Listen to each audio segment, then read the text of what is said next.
What's up, guys? Welcome to the All Stars podcast presented by Strong Group Athletics. For today, we got Andray Blatche. Kuya Dre, what's up? Thank you so much for taking the time to go here, actually, considering that you came from the beach. Did you come from the beach along with the I team? didn't go. Actually, I stayed back and I went to talking text game Yeah. yesterday. Check out some of my old teammates.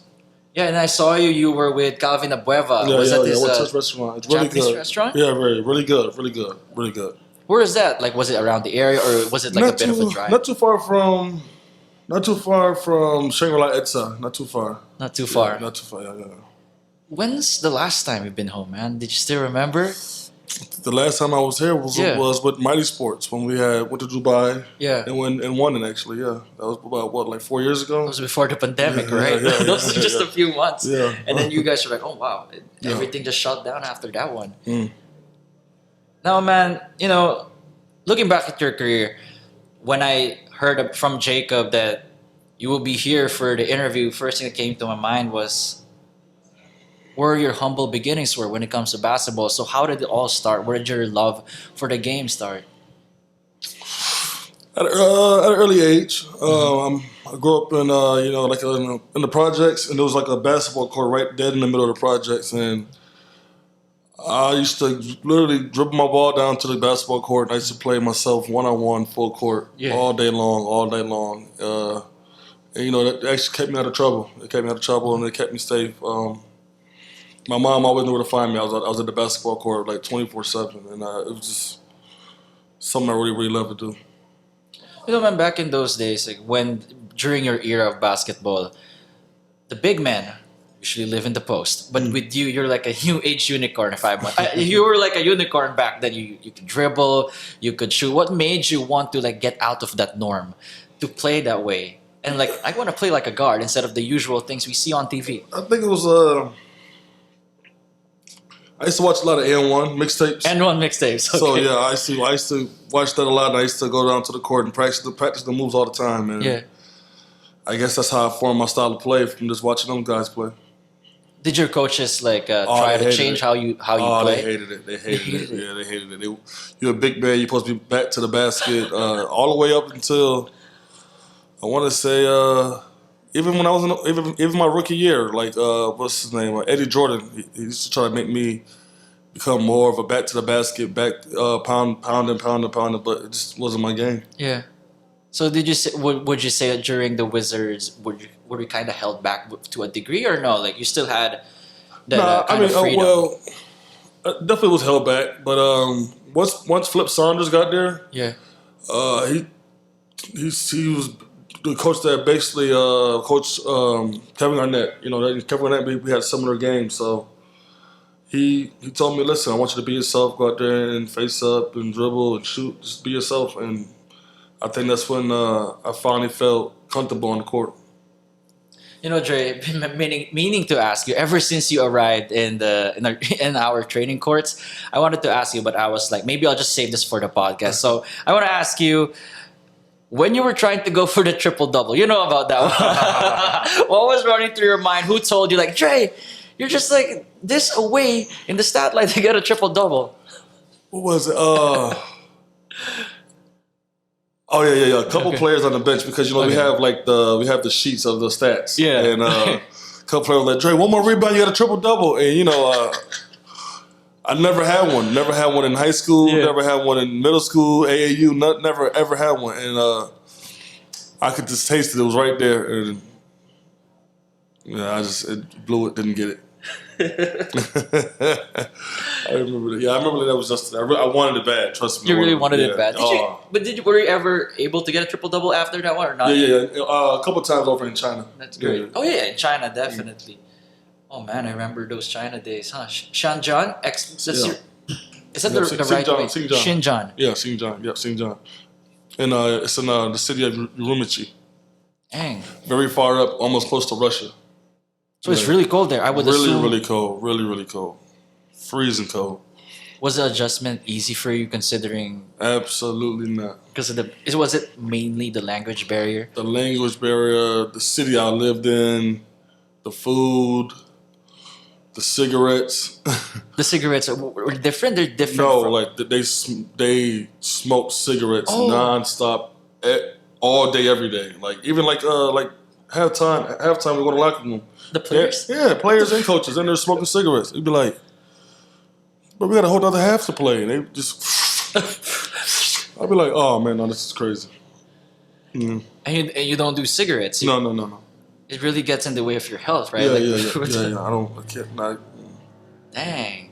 So that's not vape, right? They're actual cigarettes. No cigarettes, real live cigarettes. Like I'm talking about, we all in our lockers, and he'll go in his bag, pull out a cigarette out, and start smoking a cigarette. While the coach is like, all right, guys, what we're going to do? Might pass it to the coach.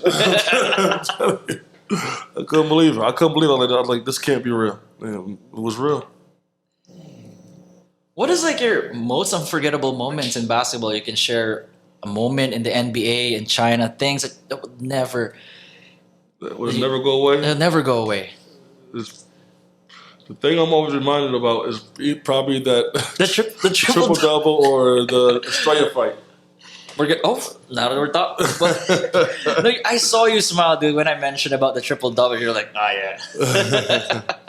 Wait, so how that Australia fight? You want to take us back there, all the way from warm-ups, right? They were. It Yeah. started with. Did it really start with them removing Shoot around.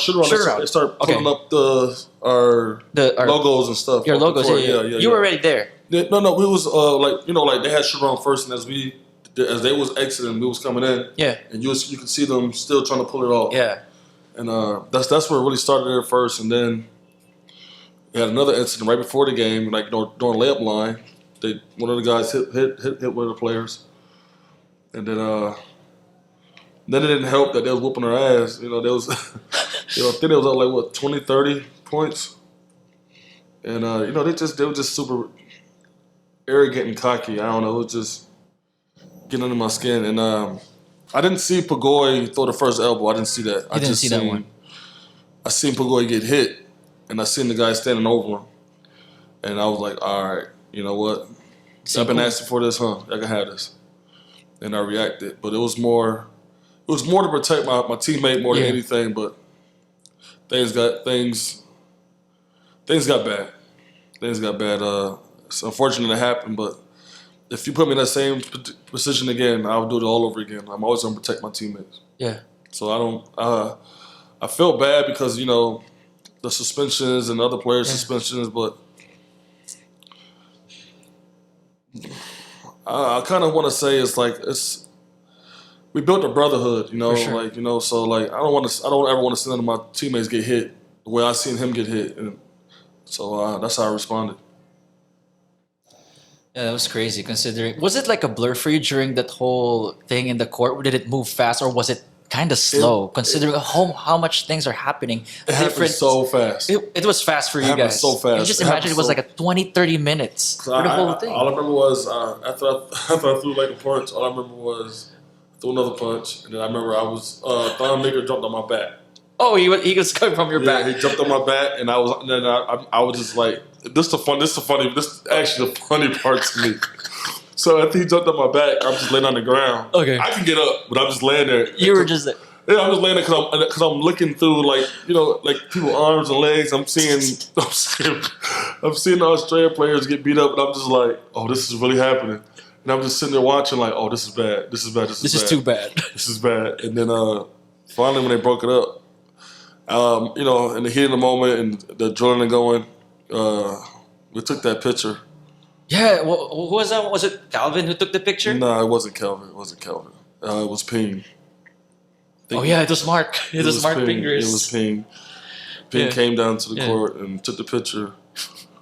And you were down. You're like, yeah. I was like, yeah, I was. But I didn't realize how bad it was at the moment until I got to the locker room because I already know like I was gonna be kicked out because I threw the second punch with Jason. Yeah. So I already started walking back to the back room.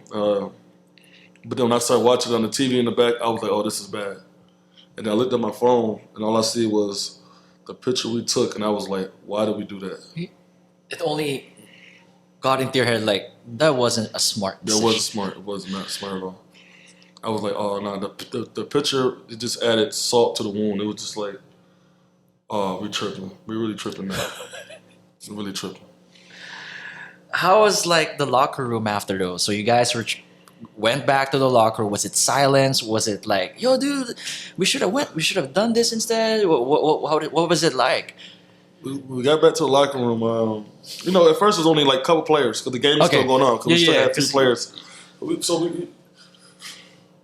Everybody was quiet. Everybody was sitting there like still kind of mad. But everybody was still still trying to like gather their thoughts on what just happened. Really, for real. But then when the game ended, coach came in. Everybody come in. I forgot who it was. Somebody said, "Well, it was somebody." No, they came over. They were like, "This is gonna be very bad. This is terrible. What happened?" But I like the fact that y'all protect your brothers, and then we brought it in, and then the Coach Chot was basically telling us we'll let everybody know what goes on with the suspension and everything like that. That was it. The Australian team they sent their equipment manager to go to the hotel to get all their bags stuff out there. They didn't. The players didn't want to go in the hotel. They never went back in the hotel after the fight. They had somebody go get their stuff and they went right to the airport. After that game? Yeah, they went right to the airport. They didn't go to because we were staying in the same hotel. Yeah. So they probably thought like it'd be best if they didn't go in that hotel. They probably thought it'd be like whole another fight. Like, let's just go home. Like, Yeah, they went straight to the airport. I kind of get it though, because Yeah. imagine the fight. There was also like members, like there was also part of the audience going down, right? It was- Just throwing chairs and all. So I was like, this guy is not a part of the team. Nah, Where'd you come from? For a minute, I really thought for a minute that I thought the whole stadium was going to close in on them. Because I seen people come out the Yeah, crowd. it felt like it. Crowd, I seen chairs getting thrown. Yeah, I really thought that whole arena was about to just like go down. just rushing. I was like, oh, this is gonna be bad. Because it was a couple people I didn't know who they was like throwing chairs. I didn't know who they was helping us fight. I was like, Yeah. I mean, it's not funny. I mean, just laughing at the moment. It wasn't funny then. It's funny now. It's just funny now. It's just funny now, like remembering, like I remember that picture of Troy Reich trying to protect a player because there were like 4 people just stomping on the guy. I was like, who are these? That's the guy I watched. That's the guy I was watching get beat up. Like that's the guy I was laying down. Like, oh, I watched him. I was like, yeah, he getting it. He is getting it. Because they left him. They left him down They just there. left him down Yeah, there. they left him. I was like, oh yeah, that's messed up. Yeah, good thing Troy was there to save the day at least. And that was an iconic picture actually with him just blocking off all those guys. Now, did you guys expect a long suspension or you were surprised that it wasn't that long? It was just like, oh, okay, the suspension wasn't that bad. I mean, it was bad for me. I was suspended for, I believe 6 games. 60. Yeah, 6 games. So, that's like 2 tournaments, really. Actually, yeah, for FIBA. Yeah. So it was bad. I won't do it again. I learned. It's something that you could tell, like your sons, like people like gonna ask about your story in the Philippines. Like, oh yeah, did you tell that story a lot of times already to people? I mean, yeah, no, not really. I mean, Yeah. I just felt bad for my teammates because they lived here, so they had to deal with that for a long time. Me personally, after the fight, I went back home to the States. They played it on ESPN once, and then that was it. And I didn't hear no more of it. And I mean, other than like social media, getting threats and a whole bunch of Australian people just kept talking trash on my Instagram. Other than that, I didn't really hear much of it. But I know players like definitely like Calvin and Terrence and Jason, all them guys. I know they went through it pretty bad here. So I really do feel bad for them. Did that affect you, like the negative comments on social media? Are you used to? Would you say you're used to it, or does it still I affect you? don't care what nobody in Australia say. Like I'm not from there. I don't play there. I never played for them. So that never affected me at all. Like it was just annoying. It was annoying. It's annoying. Yeah, but it never really bothered me. So I would say that's a tough moment in your life. I think that would, of course, like bother you to some degree. So whenever those things happen, like who's like your main go-to guys in your family or your friends when it comes to stuff like that? Well, my little brother, he stayed with me for a while. So it was like me and him, him, my brother, my mom, and my homeboy Jersey. You know, they just find a way to keep me laughing or happy or something. Whatever it is, no matter if we'll find a way to make a joke out of something to lighten the situation. That's great, man. And you first joined Gilas back in 2014, and actually the team went to the US to actually meet with you. So would you say that transition was easy for you to meeting the team, like for the first time in the middle of the US camp, or would you say it took some time to build some chemistry, getting to know the guys? How was it like meeting them? I think the reason why we did so well for the Cup was because Coach Chot did a great job at doing team bonding. Oh, team bond. He did a great job at doing team bonding. He split us up into two teams, and I remember my favorite moment with them was when we had to split up in two teams, and we all had to get this. We all had the same amount of money, and we had to go to the supermarket and make dinner. Okay. Like have a cook-off. And that's my first time I had chicken adobo. It's my first time I had what else was it? What is it? You want to describe it so I can help you out? It's like I didn't want to do it, but I had to do it. They said I had to do it because they're like, once I got my dual citizenship, they're like, you have to do this. So it's like the egg. Balot. Balot. Yeah, I don't eat that as well. I can't eat it. But I did it. Did you stare at the chick? It was so hard to do. I just closed my eyes and then took some water. So you ate it like. Mm-hmm. And then swallowed some water. I don't even remember if I even chewed. I just chugged it with some water. I seen like a little feather and everything, and I'm like, oh no, this is crazy. People ask, how do you even enjoy this? I don't know, but to each his own. But now I want to say, yeah, Coach Chot did a good job at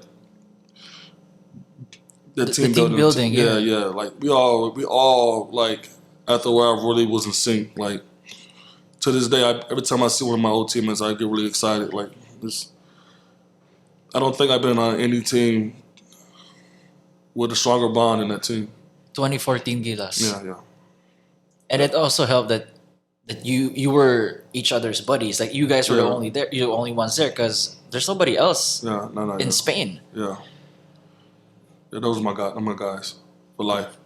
Who's like your closest buddy in the 2014 team? Or would you say it's almost the same with everybody? It was like the same. We all was tight. We all was like brothers. We was tight. Probably if I had to, I don't know. We all was really, really tight. You know, I mean, of course, Kelvin, one of my favorites. Kelvin, yeah, always. That's my guy. Yeah. But no, we all was really tight. What do you think, Dre, is what people get wrong most about Coach Chot? Considering that you know how much hate he got, especially in the previous World Cup, but for you, Coach Chot's a great guy. I don't know. I don't know what happened. I don't know what hate he got. I never heard nothing negative about him, so I don't know. Because once again, I don't live here, so I wouldn't know. But I never heard nothing negative about him. how would you describe playing for Coach Chot, playing for Coach Yeng and Coach Tab Baldwin? Do you want to share like how different each coach is and who do you think is all different? Okay. Each is all different. Coach Chot, I like him. I like Coach Chot a lot because he's like family oriented. Family oriented, Coach Chot. Yeah, Okay. he's family oriented. He's calm, cool, and collective. But he'll get his point across when they need to. Coach Tab, Coach Tab is more of a talker, he likes to talk more. More on tactics, more on strategy. Yeah, he's really big into talking and figuring things out, like vocally. And then Coach Yeng, that's my guy too. I like him. Coach He just never smiles. Even in practice, when never seen him smile. I don't know if he have teeth. I never seen him smile. He always like this. that's his default face. Always. I'm talking about always. I was just like, sometimes I remember one time I think I tried to make him smile. He would not smile. He was just like, I'm like, oh, okay. But no, he's good. I like him. He's good. I think he had to be in the army at some point, huh? Was he part of the army? I don't remember. I don't. Because I don't think he's so. very like Stern, very strict. He's very. Did it pour over into practice? Really strict, or he's more strict in games? Is he more stern? No, he's the same person. The same what you see in during the Okay. games. What you get at practice. Like he'll tell you what he want done. He'll tell you what to do, and then he'll sit back and watch. And only time he stop practice is if you mess up. But he sits back, he observe and straightforward. What's your Coach Yeng story, Dre? Everybody has one. I want to know what's yours. I can't think of one right now. No specific one yet. No. Okay, you owe me that story. Oh, you know, When I see you, I have to think about it. yeah, you have to think of when I see you in story. Hmm. What kind of coach do you respond to though? Like, I mean, are you the type that prefers a coach to be ruthless, very straight to the point? Is it how you respond well to coaching, or you respond well to kind of coaching style wherein they're soft spoken, you prefer a coach talks to you? I just honesty. Yeah, Honesty, that's it. I prefer an honest coach. you prefer an honest coach. You're a very honest coach, Straight to the straightforward. point. You're straight to the point. Yeah, like don't beat around the bush. And just tell it how it is and give it how it is. That's it. I feel like when you give a person that much, then it shows a lot of respect, and then you have no choice but to respect that. But when somebody's just bull crapping around, you can sense it, you can feel it, and it's just not. It's just at the end of the day, we both men, so you can be honest. What's like the coaching style that you experienced back in China compared to all the other teams? Is it like the same? Is it or how different is it rather? I mean, the language barrier was a problem, so we had a translator. So, Okay, there's a translator during Yeah. huddles. Okay. but the problem we will always have was we had a weird translator. His name was Ben. I'll never forget it. So Was his name Ben? His name was Ben, huh? Okay, Ben. So Okay. his problem was if like say I say Ben, tell him this. Ben will tell you, like say I say, hey Ben, I want to go to the mall and then I want to get something to eat and go home. Ben would say it in a different way, like how he wanted to say it. He'd be like, I need to do some errands and I need to do this and then I want to do this, but he twists your words up. He say this is hard to explain how he do it. He don't say exactly what you need to say. He don't say exactly what you say. He twists it up. I don't know how to explain it. He twists it up. He put his own spin to it. And he don't know nothing about basketball. So when you say some basketball terminology, he don't know. He be like, "What do that mean?" So like it was tough. It was tough. But thank God we had a good team. So that's why we won games and won a championship.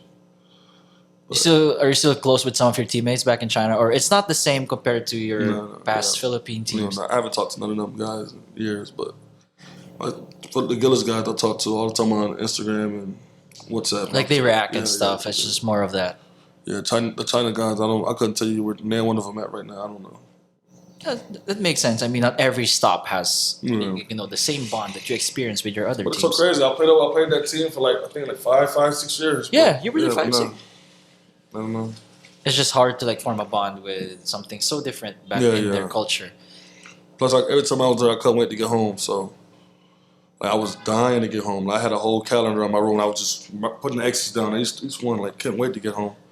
Because I think it was just that city. If I was in a different city, I probably would have enjoyed it a little bit more. But I was in a very traditional city, like way out in the mountains, and nothing to do, nothing to look at, but snow. Oh, Yeah, it was. it's not like the city around here. No. It was way. I was so. Every game we had to play on the way was Yeah. a 5-hour flight, no matter what. 5 hours. The closest one was Beijing. I think it was 4 hours, but That's long though. Yeah. 4 or 5 hours. every away game, yes. So yeah, I hated that city. It was just too cold, too far from everything. So then, all the other teams when they had to play somebody, they get on a train for an hour or they fly for 45 minutes, 30 minutes. Ours was tough. Ours was. How long is a season though? For example, 6 months. 6 months in the CBA. Mm. I I don't know can't. how. I think it changed now, because of the pandemic. But when I was there, I would leave for 6 months at a time. Yeah, and that's with the playoffs and championship because we always made it pretty deep in the playoffs. Always get home like around February, March. What made you want to get back into basketball now with the strong group athletics? I know that you haven't been playing Yeah, I haven't. in No, over a year. What they made you want to actually- get back? Because what happened after we won it 4 years ago, Yeah. then the pandemic came. That's what messed everything up. But then when they was going back again, I thought I was gonna be part of the team again, but I don't know what happened. Hmm. And then when they lost, when they lost, he called me. He was like, "Yeah, I wish you would have came." I said, "Well, I'll come next time." And yeah, 'cause I wanted to defend my championship, but I didn't get the call for the last time. Well, at least you can still technically defend it, considering that you were part of the past Right. iterations. Yeah, So in your head, yeah, like yeah. defending this chip, and they just released the schedule yesterday. Did you guys talk about Yeah, it I already seen in that. practice Yeah, or something? I seen that. Coach Chot said after we have a tune-up game tomorrow. So after the tune-up game, we're gonna go over some of the scouting reports on some of the players, send us some videos and some scouting reports to read on some of the players we're gonna play. How are the practices like, man? How do you like your teammates? How is the transition going? There's a video on Instagram saying it was hot here in the Philippines, like when you guys arrived. So how was the transition like for you? That one gym, the one we mainly practice at, The one, the first one, hottest, yeah. That's the hottest gym I've played in my life. It's like played in a sauna. It's like as soon as you walk in, you instantly start sweating. I'm like, this is crazy. This is crazy. Like I tell you what though, if you really want to get in shape, you go practice there. Go practice. If you want to lose some weight, I actually like it. I like it, but it's tough. The white. He said, "No, this is too hot," but I He's like it. He's adjusting well though. You can see. Yeah. He's a great guy. Yeah. Great guy. But I want to burn some more fat. I like the new gym cool though too. But I like the hot one. What made you like a? What do you think for a pro athlete? What's getting in the way of their conditioning? Like when it comes to that, like is it hard to maintain your conditioning, or is it just easy whenever you have a routine? Now, what makes an athlete loses his? It's very easy to get out of shape. It's hard to get in shape. Mhm. It's just how it is. It's one easy, one hard. I wish I could have been like Dwight. That's why. Yeah, but it's when I think what happened with me was I went through something really bad that had me like in a depression, dark place, and I really gave up basketball and everything. I was just sitting home, and the way I coped with it was the wrong way. I was coping with it by drinking and just sitting at home and eating and drinking until I don't know. One day I just snapped out of the little funk I was in. I was in a dark place. Yeah. One day I just snapped out of it and I kind of calmed down from it. When it comes to your battle with depression, who was it like the same as just your mom and your brother who tried to pull you out of it, or did it come from like an unexpected source to like? No, it's because when I was going through it. As a man, you don't really talk about Exactly, we don't talk about it. Yeah, so I was really just holding it and bottling it in and drinking, and then I don't know. After a while, it just faded away. It just left. To this day, I haven't talked to my mom or nobody about it. Just faded away. Do you plan to like maybe get a therapist in the future? Like just I had a therapist before. I don't like him. you don't like. No, I don't like him. No. Maybe you want to give it a different try, like just a different person, or you're just trying to go through it each day, just try to see how you're gonna battle it. Yeah, that way. There's respect, man. At least you're being open about it. Yeah. When did it start though? Did it start like the 2020s, 2021 during the pandemic? 2000, no, like 2000, 2000. 2017. Oh, 17, yeah, 2017. it's like 7 years. Yeah. Did it just like hit you out of nowhere? Just No, something happened. I don't know Something what I'm happened. talking about, but something, No problem, yeah, man. Something happened. Okay. I was actually here when it happened. When it happened. When I got the news, I was actually here. okay. and I had to go back to the States to face it. But yeah, it happened in 2017. But each day you're getting better, just Yeah, yeah. trying to be a better person and everything. Yeah. I respect that, man. And do you have any regrets in all your basketball life? I mean, you're kind of in the tail end of your career in basketball, and now that you could look back, do you have any regrets, or you would this is the way you want it to be? My only regret is before I went to China, Mhm. I should have signed with the Heat before I left, but cause I probably still have been in the NBA. But exposure, It's the Heat culture. yeah, Eric, he's exposure, whatever. Yeah, I wasn't feeling what he said to me, so I was like, nah, I'm going to China, because Pat Riley was like, yeah, I love your game, I want you here, we need you here, you can help us. I was like, yeah, okay, cool. I want to go meet the coach. And he was like, I'm letting you know right now, I'm loyal to my guys I already have, so the chance of you playing would be like very, very slim. Like basically like me going back to the end of the bench and just sitting there, and I'm like, man, I'm not going back to nobody end of the bench. Yeah. I'd rather go to China. I'm not doing that. Because I would lose my mind. Like I couldn't do it. 'Cause I was just playing in Brooklyn. I was doing great in Brooklyn. You did. You were. Yeah, so I'm like, you want me to go to the end of the bench? Nah, I'm good. I'm going to China. And I went to China.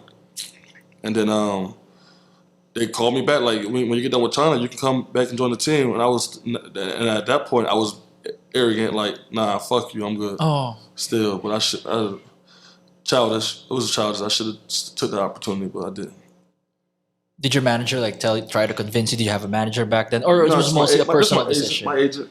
I had It's an your agent agent. now, but my agent was like,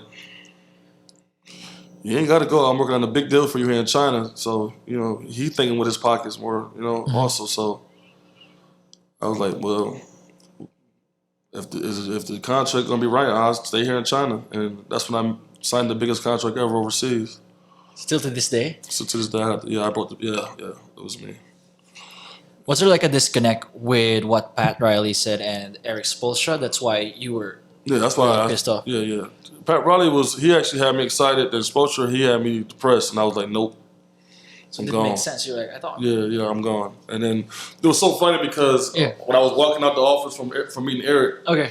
I seen Pat Riley. He was like, "Hey, how you doing?" I said, "Man." Oh, you okay? And he was like, the hell? "He's like, what the hell happened?" And I'm gone. I'm going to CBA. I'm going to China, and that's what happened. Did he try to stop you? Did he try to convince you? Or Nah, he was just I think the way it happened, like, because he wasn't that close to me to stop me, but I could see in his face he was like, something ain't right. Yeah. And I just kept walking. I walked out the arena, and I went home and started packing my bags for China. Yeah. I mean, that's it's part of the growth. And then when did you realize oh, I kind of jumped the gun there. I kind of was arrogant during that After point. my second year in China, after my second year in China, when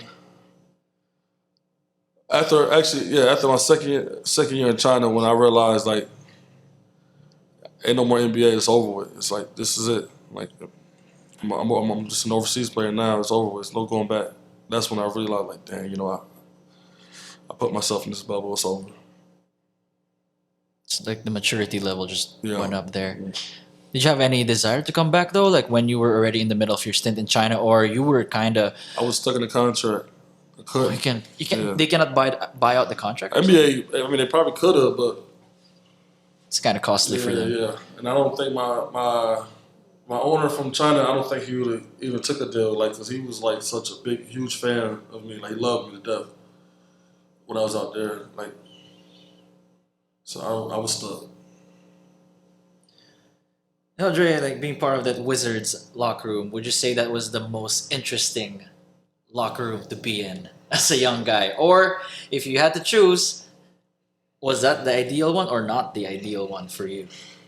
That was by far the worst locker room I've ever been in my life. And it wasn't all just Gilbert. It was all of us. Gilbert, he was just the one that put the battery in our back. He operated us, but we was once he did something, we was on him. We was right back on him. We did something. He'd do something. But all the stuff we did never really got out there like that, because we do little stuff. Little stuff. Gilbert would do over the wall top stuff. to make it get to the news. That's why like everybody heard about Gilbert Arenas because his pranks is like next generation. Like he don't know how to just do something small. All his pranks got to be something like I feel like when he prank you, he's trying to really make you mad. Like he want a real So ours was more like I think the worst we ever did to him was me, Nick Young, Dominic McGuire, and my homeboy Jamar. We all went and got paintball guns, and we climbed over his fence in his backyard, and we was going in his house with the paintball guns, and his girlfriend at the time was right there in the kitchen. We were like, hey, open the door. So she opens the door. Oh, I shot her ass up. Boom, boom, boom, boom. Shot her first. Oh, shot her first. Oh yeah, everybody in the house is getting shot. I don't care if I see the kid because we were always mad because he was messing with us so much. So then we finally get up there to the room he was in, shot it up. Boom, boom, boom, boom. And then we all start running out the house. I don't know how my homeboy Jamar he fell. I don't know, he must have fell. Everybody inside Gilbert House came outside with their own paintball guns. And they had my homeboy, they had him circled in a circle. They started making him dance and whatever he said, whatever they told him to do, if he didn't do it, they would shoot him. And I told my homeboy, I said, look, you might as well just run because they're going to shoot you regardless. No matter if you do it or you don't, they're going to shoot you. Just run. Just run. He's like, no, I can't. Pow! They just kept shooting him. I was like, I felt so bad for him because we got in my car. It was like, he when he took his shirt off, it was just red dots all over his body. Because it was also close distance. Oh yeah, they were so close. Yeah, like this, like yes. It was like I think it was like 5 people had him surrounded with paintball guns shooting him, and Gilbert, of course, he froze his paintballs. Yeah. So they wasn't breaking. It wasn't paint on them. He froze them, so it was like hard rocks hit. Yeah, it's like moving at fast speed. We was being fair. We didn't freeze our paintballs. Like ours was like it hurt, but it wasn't frozen. You know what I mean? Yeah. So, but I think that's the worst. That's the worst thing we did to him. But he did so much worse to us. So much worse. You think that was it kind of stunted your growth a little bit in the NBA? Is it more? How did it play a negative effect on your career? Now that you look back at it. Yes and no. Mm-hmm. Yes and no. Because because we were always very childish. We didn't take it. We didn't take nothing serious. Nothing serious. Like it wasn't until I got to Brooklyn I realized like it was really like a business. It was a job. Because when I was in DC, it wasn't. I was a kid. It was fun. It was like college. It was like just playing around. Like high school. Yeah, just playing around. High school. Just playing around. That's it. Like just kids with money. That's it. That's all it was. The coaching staff was definitely aware of what was happening, right? Absolutely. And they just let you guys be because considering you were adults. Because it was Gilbert, like as long as Gilbert doing it, it's all right. That's all. I mean, it's because it was him. But see, like all the stuff I did or we did to him, we all knew better to do it at the gym or around coaches and all that. But Gilbert can do it anywhere. So that kind of It had a toll on us. It was bad. It was bad. How's that relationship like with Gilbert now? Do you still talk? Oh, yeah. Still talk to Gilbert. Still talk to Nick. Deshaun Stevenson here and there. Brendan Haywood. Yeah. Still talk to him. There's still a bond between you guys. Like whenever, for example, like Gilbert told you, like, come on, let's hang out. Some in this. If we ever in the same city, like they ever come to Atlanta, we hang out. If I ever go to LA, we hang out. But I never really go to LA, so the only time we hang out is if they come to my city or if I'm in Florida and somebody's in Florida.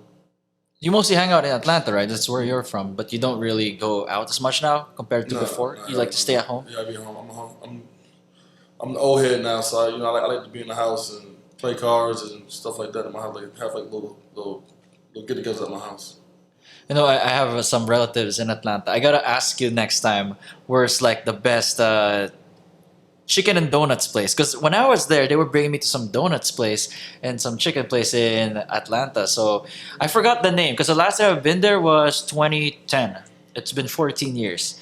So I need to get those names and tell you like, Dre, these are the places. Oh yeah, you gotta let me know. I don't know. Let me know.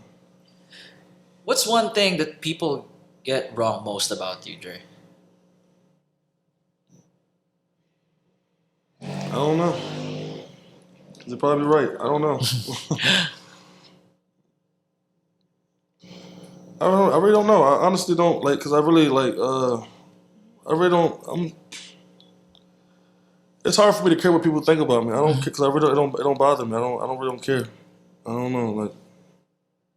Like those negative comments don't really bother you at all whenever you're online and everything. You just I hardly even read them. So when I my Instagram, like I don't really do stories. I mean, I don't do posts. I do stories. Like I post them on my story. I don't really do no posts like that. So I really don't read. I really don't be reading comments. I'd rather be on my PlayStation playing Call of Duty. So that's what you do outside the basketball court. You're a you love games. You actually you work on your Call of Duty. You play a lot of Call of Duty. You play Love other Call of games. You play 2K. Yeah, I play 2K a little bit, Yeah. play Madden a little bit, but I play Call of Duty like easily probably like minimum probably like 10 hours a day. Even to this day, did you bring up your PS? I'm so mad I didn't bring because I had to rush over here because I had my flight schedule confused. I thought I had an extra day, but when Coach Chot called me, I see you in the morning, You're like, what? and I was like, huh? And I had a legit like 6 hours to get ready, so I left it. Dang. So did you make it? I mean, yeah, you made it, but were you hella rushing? Was it like it was only like 1 hour before I was boarding? panicking because I didn't have a lot of stuff. I didn't have the stuff. Cause I was on the next day when I woke up. I was gonna go to all the stores and get everything I needed. To buy, yeah. I was panicking. I was panicking. I wonder, Coach Charles, I think he put up a tweet like, does anybody have extra size 16 Yeah. shoes and shorts? I was like, huh, I wonder who this is for. Yeah, I mean, Dang. When's the last time you touched a basketball though? Like before coming here? Or you been playing back home just this open runs. Me and Dwight played it back in the States, back in Atlanta at open courts and stuff like that. just those, like just to keep yourself in Yeah. shape, just to play in Just general? just to play ball. But that's about it. I haven't played nothing organized since Yeah. Mighty Sports. Since you don't have do you play PS5 or Xbox? PS5. Since you don't have your PS5 here, what do you do now? Like since that's like 10 hours every day when it comes to like playing Call of Duty, that's like what you said. But I mean, Do you go around the city? we in Makati? we always got a team dinner with this Team team. dinner, So yeah. practice, we got like 3-4 hours to sit down, and then we got a team dinner. But after that, I'd be ready to go to sleep. Honestly, You know, Andre, like one of another Gilas question here was back in 2019 for the FIBA in the FIBA World Cup. Like, what do you think? Like, how was it like behind the scenes after those losses against Serbia and Italy? What are your thoughts on that one? Because considering that those, I think, were our biggest losses, right, compared to how you were back in 2014. So, how was that like for you? How was the locker room like when that kind of games were happening? I knew. First of all, I knew we was gonna get our ass whooped before the game started because I ain't gonna say nobody's name, but Yeah, no names if you just. guys was like trying to get other players autographs before the game, all that type of stuff, or doing shoot around. Right then and there, I knew it was over with, because the difference is when I played my 2014, like we didn't care who was on that court, like we didn't know like our whole attitude and mindset was just different, compared to 2019. yeah, it was completely different. When I seen guys asking for pictures and autographs Before the games. before the games, I was like, oh nah, this ain't gonna work. Did you try talking to them though? Like, come on, man. Like, It's too late. it's too. It's too late. Like I wish a player would come to me that I'm about to play against and ask me for a picture or autograph. My confidence, you just did something to my confidence. I'm like, oh yeah, thank you. Now I'm about to make in this court. Like, just give me an extra boost. I'm about to bust your ass. For the 2019 team, would you say that it's not is a whole world difference when it comes to you working with them compared to how it was back in 2014. It's a matter of just the chemistry. Was it Chemistry, yeah. Chemistry, yeah. Chemistry, definitely chemistry. Definitely chemistry. Yeah, that's the main thing it was, chemistry. You know, 2014 we had a lot more time together, a lot more tune-up games. 2019, not so much. If you were to create an all-time Gilas starting five, including yourself, we're gonna put you there already. Who would you pick and why? So Dre at the 4, 5, or Dre Jumar at the 5. Jumar at the 5. Okay. You talking about is my lineup? Is all disappears? Everybody from No, I'm saying is my lineup for? Is it for the PBA or is it World for Cup? for We're gonna World go Cup? to the World Cup. Prime Dre. Prime Dre. I love Terrence Romeo. I love him. Terrence Romeo. But I have to go with Jason. I'm not gonna rush you here. You can think as much as Jason's as my long as point guard. Jason at the 1, Dre at the 4. Okay. Jumar at the 5. Jumar at the 5. Hold on. Matter of fact, since we're going to the World Cup, Yeah, World Cup. Jumar at the 5, Japet at the 4, Okay. me at the 3, Jason at the 1. And I need a knockdown 2. Were you teammates with Matthew, right? Yeah, I was. I know. My 2. What's his name? Jeff. Jeff Chan. Yeah, knockdown. That's a 2014 squad. Yeah. Those are you guys. Wait, was Terrence in 2014? He No, wasn't no. there. He wasn't there He yet, wasn't- but he wasn't there. yeah, we're talking about peak. Yeah, but I definitely put that tall lineup out there right there for like the World Cup because we got the height now in there, so we can match up to other tall teams. Dang. Wait. So you put Jason right at the 1, or was it Jason, Terrence? Jason. Jason. 6-man. Romeo. 6-man. So you're 6-man.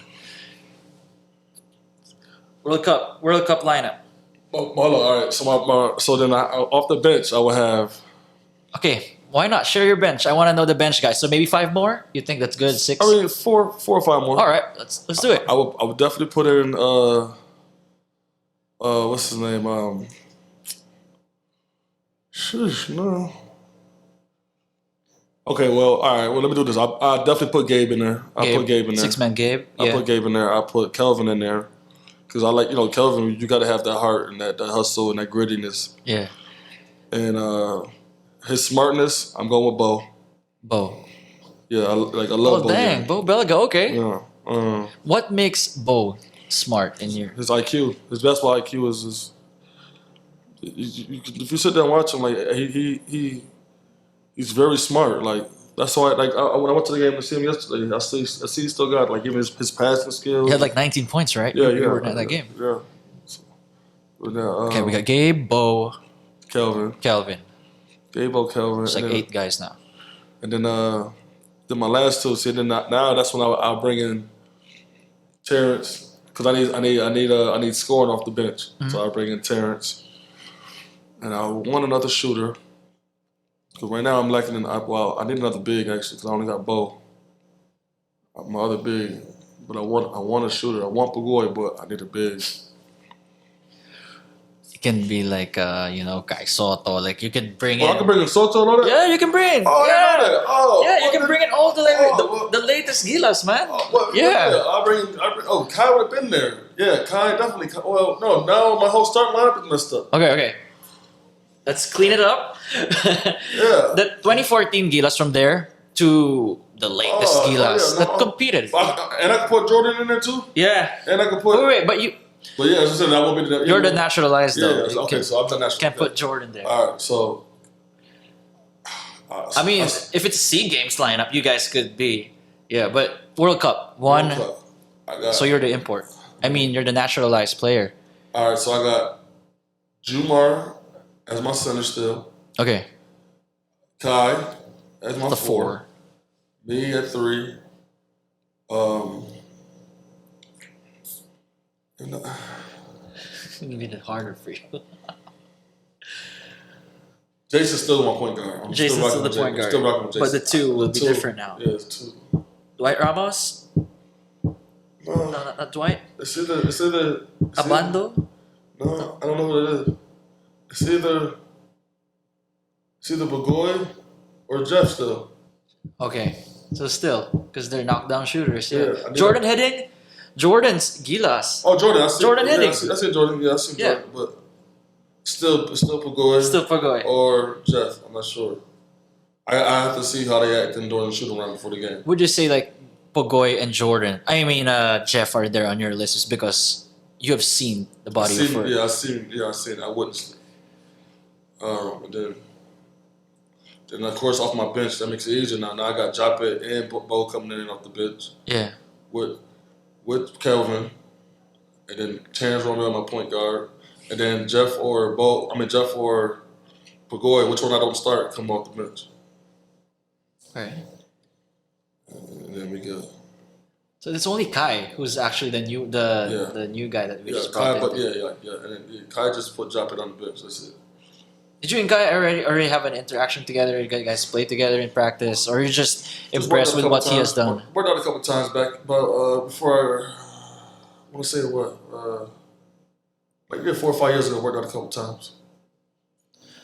What would be like your advice for him though to get to the NBA, considering that he's been going to different countries now? But for you, like he's still young. What do you think does he need to work on in order for him to get noticed by GMs or the front office? I mean, he's already a 740 that can shoot. That's the way for the NBA going. He just gotta keep getting better and get a little more grittier. Because he's such a nice guy. Yeah. So like, and I hate that for him.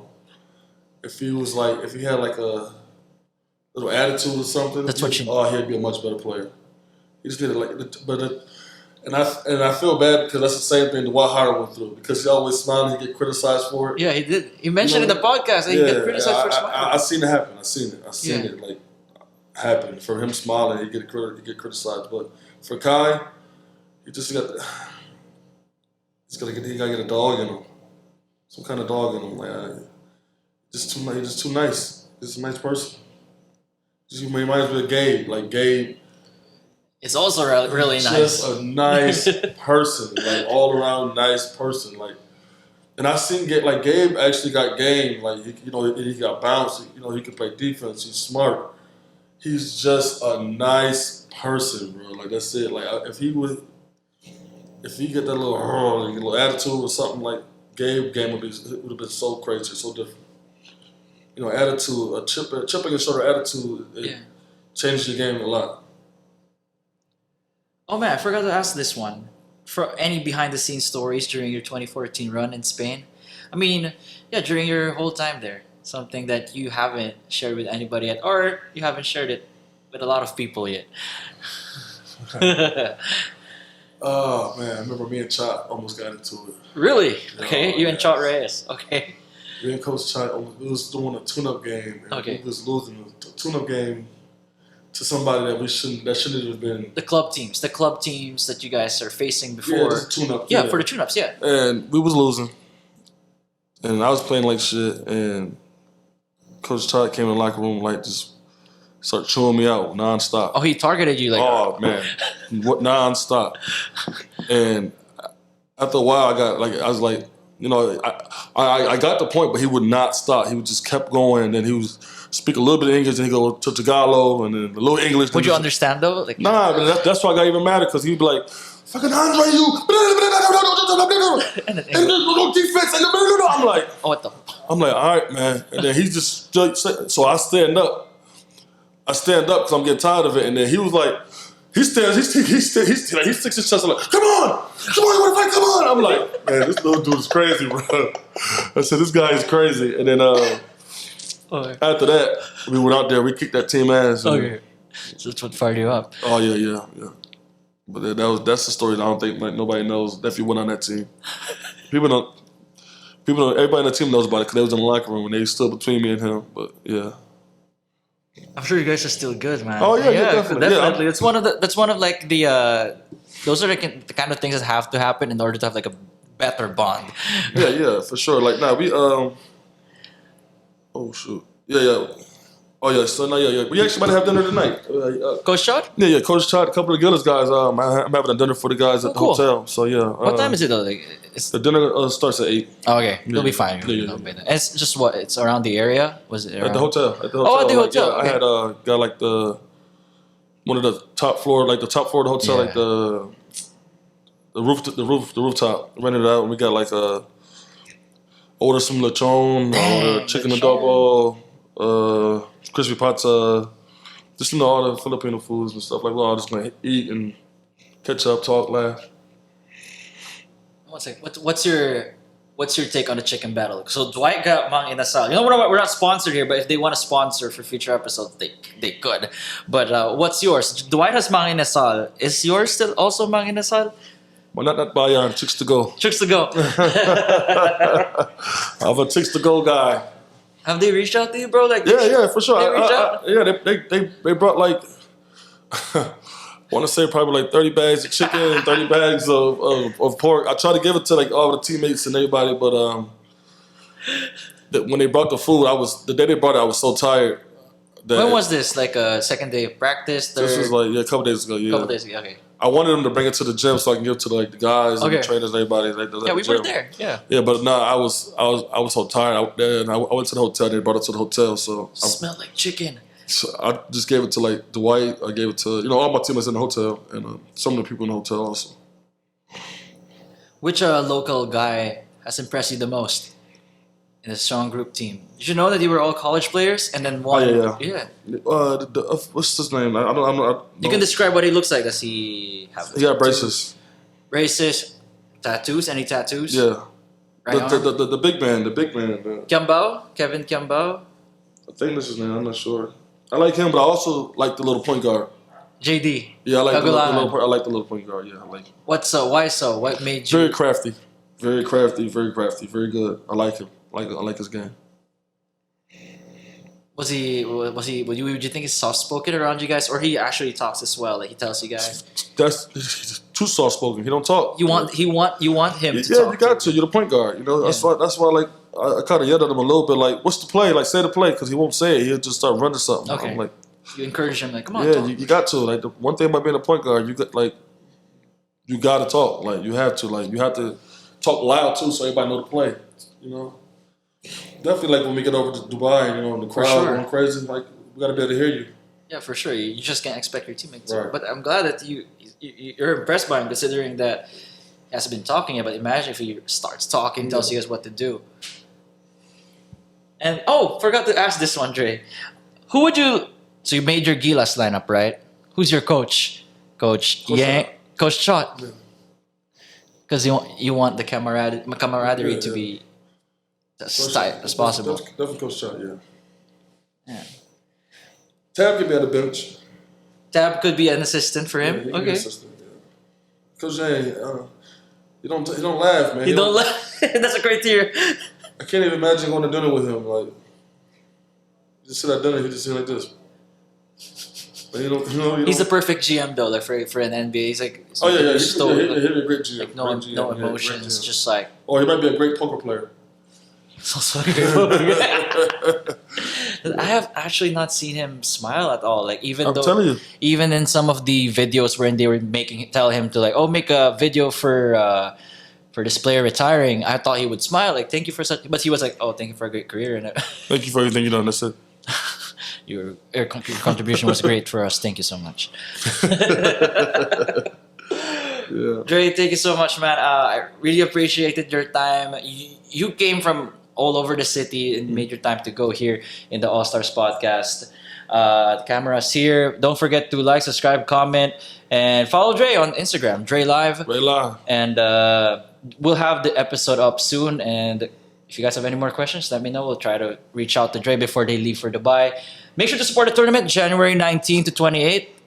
And send your best wishes to the team. Thank you so much again, Dre. Thank you. No problem. Thank you. Love it, man. Yeah. See you guys next time.